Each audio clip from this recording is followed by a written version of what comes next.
everybody, and welcome to Reviews That Don't Matter with Jessica Hitt. My name is Jessica Hitt, and today we are talking Power Rangers, the new movie. Very excited, and just so you guys know, this is going to be a spoiler review, so if you have not seen it and you still plan on seeing it, do not watch this until you've seen it.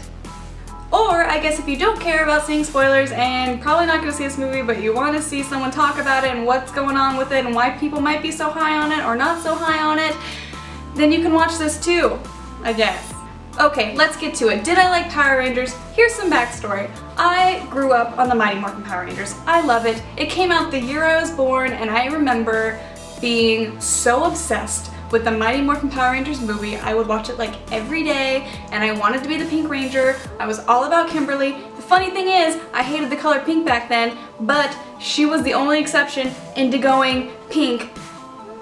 That movie got me into the TV series. I watched the Mighty Morphin, I kept going, and through the 90s and early 2000s I did watch many Power Rangers series. The best one is Lost Galaxy, by far. The thing about Power Rangers is that it's campy. It is like not very good when you think about it. As much as I can still watch that Mighty Morphin Power Rangers movie to this day and love it, it's not necessarily a great movie. It's terrible CGI. So in my opinion, it was like I can't really hate on the Power Rangers even if it's a bad movie because the series is kind of bad in general. I mean, I just recently watched the first 2 episodes of the Mighty Morphin Power Rangers. It's brutal. The fact that that caught on, I mean, it could only happen in the early 90s, is that show catching on. Because if they did the same thing today that they did back then with that, just wouldn't have been a thing. Would not have been a thing at all. So I was pretty stoked. I expected it to be bad, and then the first trailer came out and I actually was really liking the trailer, and I liked the cast as well because it has Becky G, who I really do like, and I also like Naomi Scott, who I've seen in a couple different things. She was in this Fox show that got canceled halfway through the season, I think, called Terra Nova, which I actually really enjoyed. And I really enjoyed her in that, and I've seen her in several other things, so I was kind of excited to see that. I didn't know any of the guys.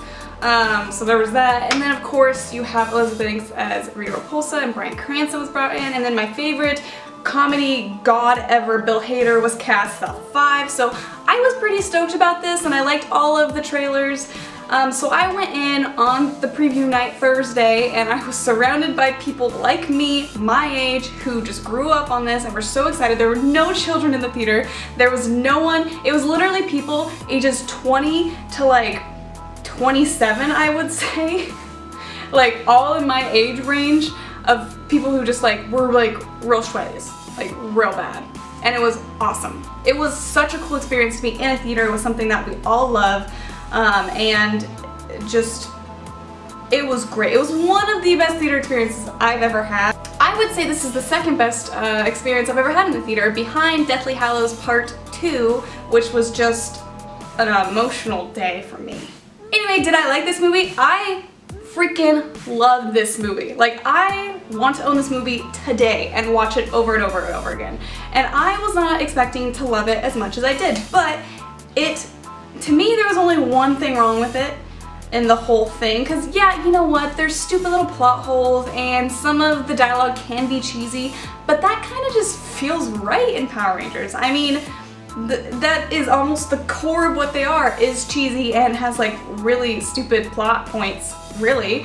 But the thing that makes Power Rangers the way it is the cast. This cast is phenomenal. I didn't think there was a weak link in the bunch.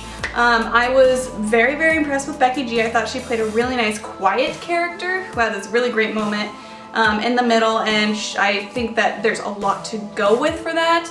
I liked the Black Ranger. At first he was kind of annoying, but then you of course get to know him deeper and you learn that he's taking care of his mom who's dying, and so I kind of understand why he is the way he is outside of that, and he's like dangerous and, you know, almost like he's taking out frustrations and stuff like that, and fake being happy, because that's what it felt like. So I thought it was a really good acting choice on Ludi Lin, who apparently is really big in China.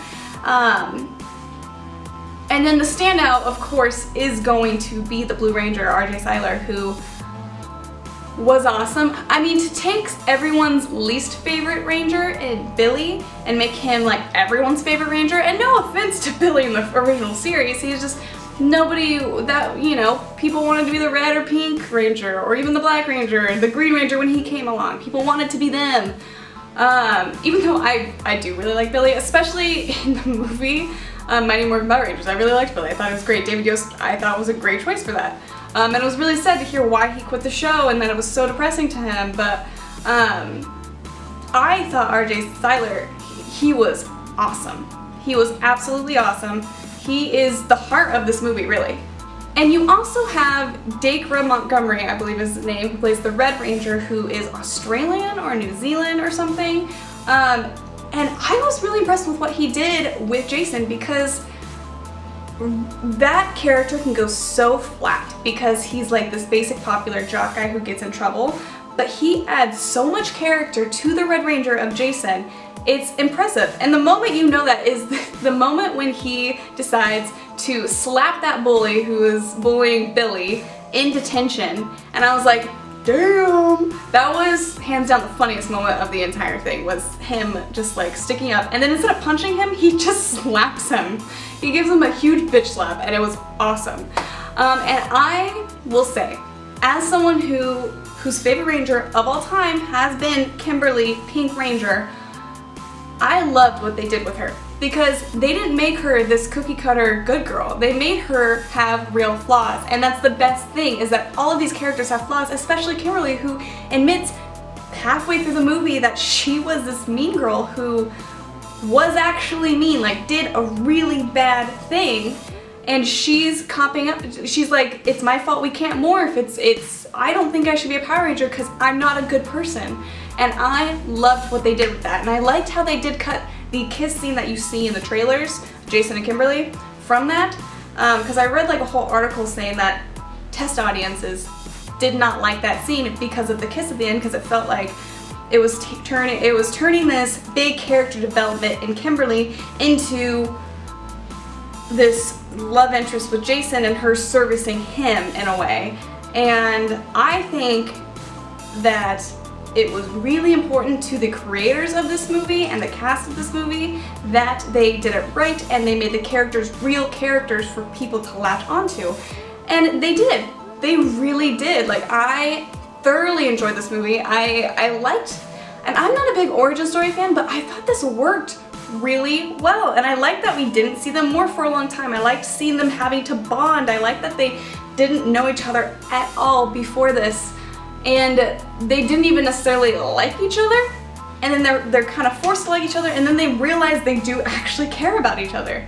And also a standout in this is going to be Bryan Cranston as Zordon. I like how they took this figure that was so wholly good and made him slightly selfish, until the point where Billy, big spoiler alert, so this is the biggest spoiler you can get in this spoiler review, so if you do not want to be spoiled, please do not watch past this point at all. Rita Repulsa kills Billy right before the big ending, and Zordon gets a chance to come back to life to fight Rita, and he gives that choice to Billy to do. So Billy comes back to life, they can finally form because they have become an actual group, and it's a character growth for Zordon, who is literally like a face in this weird wall thing that moves around. I thought it was perfect. I really did. I think that they did underutilize Bill Hader's Alpha 5 a little bit. I thought there was a lot more they could have done with it. The only thing that personally did not work for me is Elizabeth Banks as Rita Repulsa. And I understand why some people like her, and I like this like ode to the campiness, but the way she started out was really cool. It was kind of scary and like horror-ish, and I was like, because I had heard some people complain about the way she was in the movie, and when I saw the first couple scenes in her, I was like, no, she's awesome in this. She's not campy at all. It's like kind of scary and freaky, and then it got campier as it went on and on and on, and it almost didn't fit in the same movie. I don't think by any means that people saying that she belonged in the original 90s version of Mighty Morphin, she was that campy. She was not that campy, and it wasn't that bad. It didn't take me out of the movie so much to where I couldn't enjoy it. But it was a little too much for me, personally. So the Rita Repulsa stuff wasn't really for me. I do like what they did at the very beginning of the film where it showed Zordon as the Red Ranger and it has Rita as the Green Ranger turning on them, destroying their former team, and they're on Earth millions of years ago when the dinosaurs were around, and I like that they did that. I like how they decided to make Rita Repulsa the old Green Ranger, and now she is going to be, it makes more sense if we are to get a sequel, how she could control the Green Ranger, which would be Tommy. So I really like that twist on it. I thought it was super smart. Overall, I'm so high on this movie. I really, really love it. I want to see it again. I want to own it. I really, really want a sequel. I do. And it didn't make a huge amount of money opening weekend. It made more than what they were kind of thinking, but not like giant. But it's going against Juggernaut of Beauty and the Beast in the second week in a row. Like, that's a tough slot. Okay, so that is my review of Power Rangers. If you guys like it, give it a thumbs up, comment down below. What did you guys think of this? I obviously loved it, but I want to know what you think. Also, don't forget to subscribe. I make videos Monday through Friday, and tomorrow we will be talking all about life, as in the movie. So, bye!